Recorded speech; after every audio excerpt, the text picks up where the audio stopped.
Sí, buenas tardes. Mi nombre es Edgar Braham. Bienvenidos a Radio UCPPP.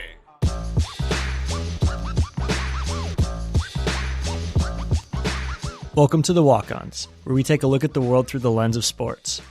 I'm Josh, here with my co-hosts Sawyer and Jon. The debate over whether college athletes should be paid is not a new one, but the issue is increasingly relevant in our current cultural moment. We're here today talking to Jon Solomon. He's the editorial director at the Aspen Institute. He's an award-winning journalist, most recently with CBSSports.com. We're here to talk to him about the current state of college amateurism and where it might go in the future. So, to start off, I grew up thinking that the term student athlete was developed so that athletes knew that they were students first, right? That the term came about so that we knew that education was more important than sports. But as Josh and I were researching this podcast, we kind of realized that that wasn't the case. Can you speak a little bit about the origin of the term student athlete? Yeah, it's really a term that goes back to the 1950s, and Walter Byers is the NCAA's first executive director. He basically created it for legal purposes, to help the NCAA fight against workers' compensation insurance claims for injured football players. And basically it was a term that tried to, offset these tendencies for state agencies or other governmental departments to consider a grant and aid holder to be an employee. They didn't want college athletes to be employees and have to pay them all the money that is associated with it. So they came up with student athlete. It first surfaced when there was a football player who died. This was in 1955, and they filed for workman's compensation. And he was defeated when it went to the Colorado Supreme Court because the court decided was not in the football business. So the student athlete term just kept being used for many, many more years, and now it's just sort of in our vernacular. But that's really the origin of it. It's very much a used for legal purposes as a defense for the NCAA.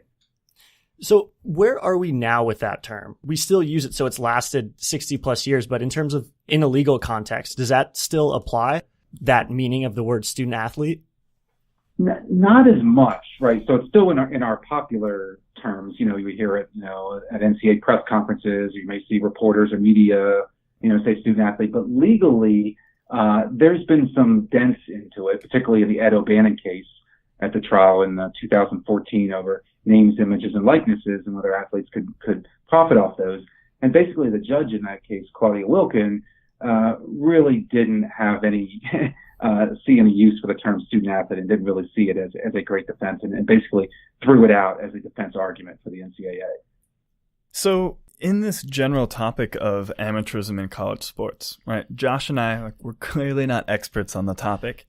But from our perspective, from the layman's perspective, it feels like the momentum of this conversation really ebbs and flows, right? After a player gets injured, after a bowl season ends, we talk about it a lot, but it's not consistent in any way. Do you feel that's true in your world? Or is this the conversation, is it continuing, and is it a frequent conversation that's ongoing? I think it's ongoing, but I think you're right. It ebbs and flows. You do see more of it when something big happens. So, for instance, just as we just saw with Zion Williamson and his injury with Duke basketball the other night, injured his knee. When the shoe blew up, he's clearly going to be the number one pick in the NBA draft coming up. He has to play this 1 year at Duke. The NBA rule does not allow players this time to go straight from high school to the pros. But he can't make any money during this 1 year, while he's in college, even though he's getting an incredible amount of money, and people are paying near Super Bowl ticket prices to watch the Duke North Carolina game recently. He can't be paid off that. So you do see that come and go. There are still court cases out there, and there's going to be a ruling any day now. You think it would come soon in the Martin Jenkins Sean Alston lawsuit, led in part by really prominent sports attorney Jeffrey Kessler, who first brought a free agency to the NFL back in the early 1990s. And it's through the same judge who ruled in favor of Ed O'Bannon. Then the O'Bannon decision got modified a little bit when it went to the federal appeals court. So it'll be interesting to see how she rules. I think she will rule in favor of the plaintiffs, allowing them to receive money beyond the incidentals, cost of attendance, and their scholarship. But she's going to have to try to needle it through a very difficult window because of the Ninth Circuit Court of Appeals previous decision.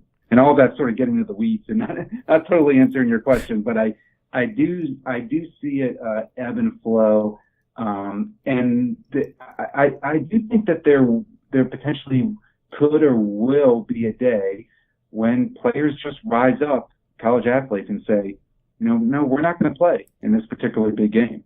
I'm not saying I'm advocating for it, but I just think in this moment of time now where social media is rampant and activism is very rampant in this country, I think that day will probably come. Yeah, so that was kind of our next question is, what would have to happen culturally or even in college athletics itself to kind of for it to be unavoidable that they would have to start paying players or upping their benefits. The Michigan State starting five walking off the court or going on strike or something like that. Could you see that happening? And in that case, the NCAA would have no choice but to adjust their rules? Yeah, I think, right, it's either going to be the courts, make a big decision, but the courts so far, they've changed and they've evolved, some of the judges, such as an O'Bannon, but they don't want to totally pull the trigger. Like they're concerned of, what does it mean for college sports as a whole, particularly like the non-revenue sports, and the female sports. And will schools then just make these decisions of only paying the football and men's basketball players, and what happens to these other sports that are valuable and there is real value in terms of giving these athletes an opportunity for education? If there's a player strike or walkout at a prominent game, yeah, I think that's a potential game changer. Now, I'll say this as well.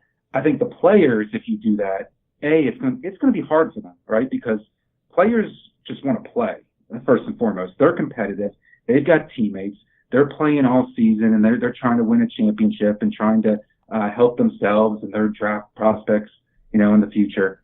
So it's tough to just take a stand like that and sit down. And then B, I think they would have to really articulate and communicate well what specifically they're protesting, what they want changed, because they will get some backlash from people in the public, and they'll have to be able to, to stand up to that. But if that were to happen, and I do think there will be a day, I have no idea when, but I think it will happen at some point, then yeah, that's a potential game changer. And the Big 12 Conference Commissioner, Bob Bowlesby, has even been on record as saying he thinks that day will happen where the players just say, we're just not going to take the court here for tip-off.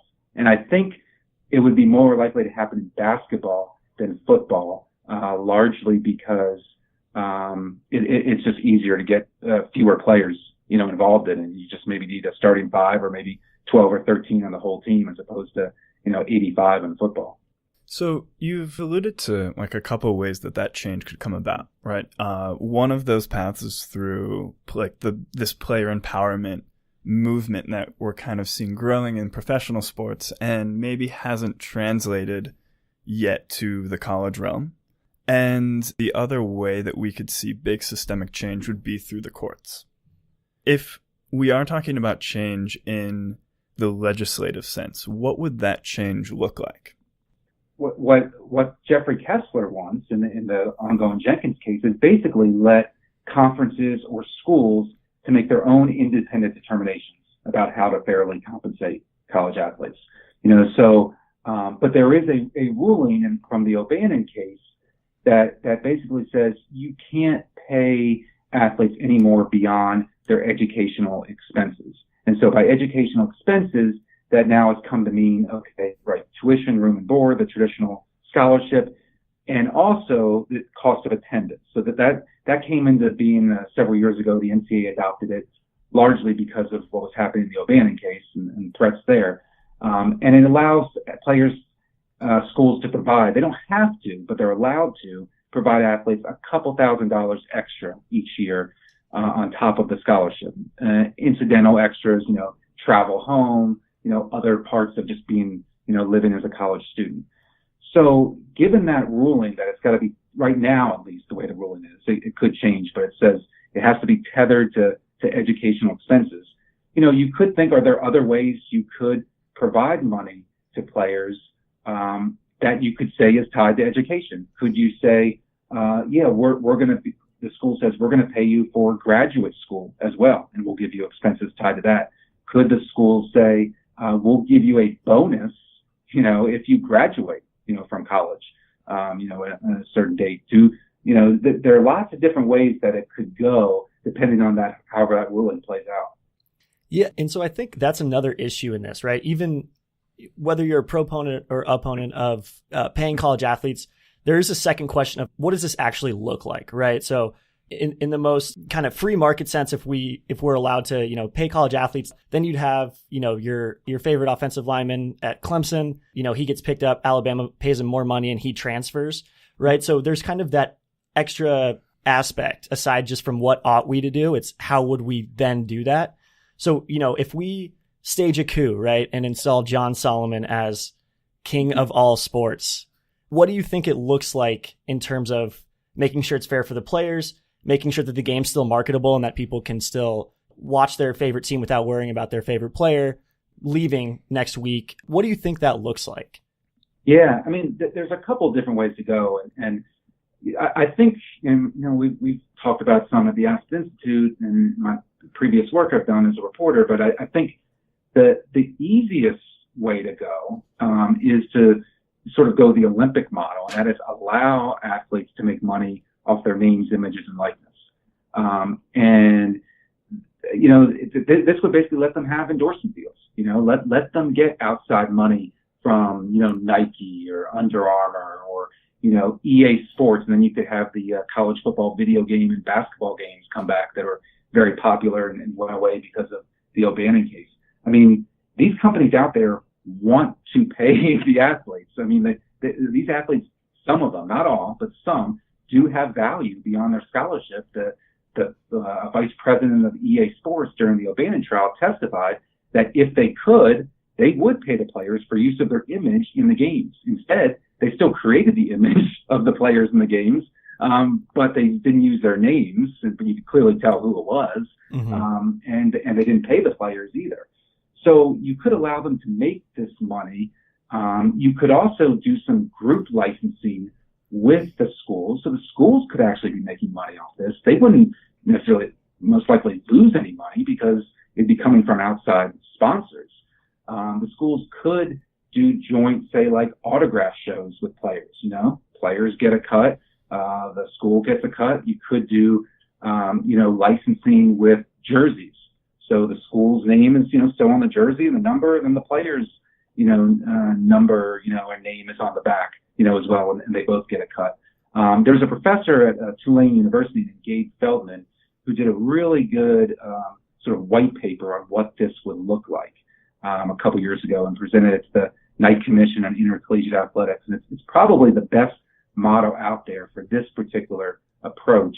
And there could be ways also where you could get an idea of really what's the fair market value for an autograph, for a jersey. So it's not being abused, right? So it's not just, a booster saying, all right, I want you to do this TV commercial and we're giving you, $1 million for it. And you go, okay, well, let's look at what's the real market value for it. And you could have some sort of NCAA or school-wide or sport-wide committee, of people, of experts who could, review this and just make sure it fits, within the, scale that sort of makes sense. And so in that conversation, right, players being able to make money off their own likeness, Title IX obviously gets bounced around a lot in this conversation. I've read somewhere where it's kind of just a red herring and it's just an excuse for the NCAA to keep on, not having these player payment programs. Where do you think Title IX sits in this conversation? Yeah, it's a great question. I mean, the short answer really is nobody totally knows. It's not the best answer. But you don't really know until it's applied. And then inevitably, probably, it could get challenged, right? Like, and so you never know with a legal issue, and particularly something like Title IX, unless it does go to court and you do have to defend your practices. Now, there are some, who believe, say, for names, images, and likenesses, this could be fine because it's not the school, in theory, providing the money to these athletes. It would be these outside sponsors, right? Now, if the schools are connecting the outside sponsors with the players.